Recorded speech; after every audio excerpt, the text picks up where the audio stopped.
Bonjour et merci de recevoir le pain de vie chez vous. Pourquoi cette génération cherche-t-elle un signe, se demande Jésus. Oui, les pharisiens veulent mettre Jésus à l'épreuve et lui demandent un signe venant du ciel.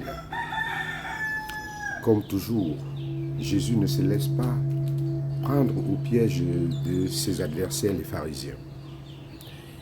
Il ne se laisse pas manipuler.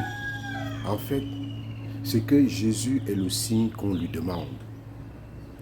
Sa parole qui est claire, ses gestes de compassion, sa croix sont déjà des signes de la présence et de l'amour de Dieu.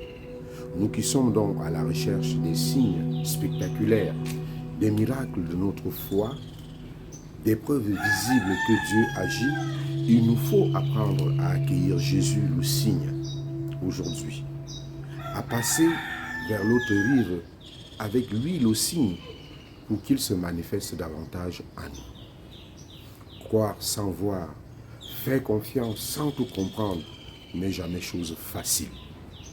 La foi n'est pas une évidence, c'est un choix parfois fragile, souvent renouvelé. Jésus ne nous demande pas plus, seulement de lui faire confiance, comme à un ami fidèle, même dans le silence ou l'épreuve. Il est là. Dieu continue à se manifester à nous. Mais nos yeux et nos cœurs restent toujours fermés à sa présence.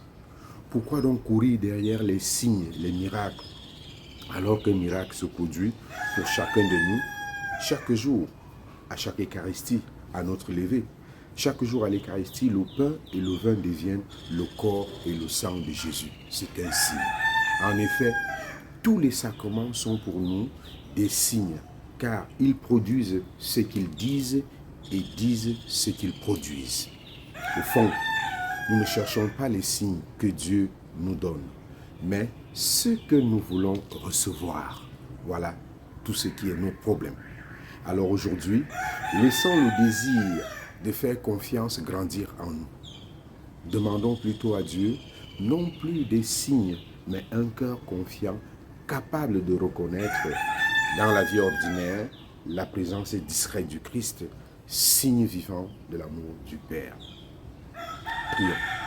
Seigneur, tu vois combien nos cœurs sont en quête des signes, des preuves tangibles de ta présence et de ton amour.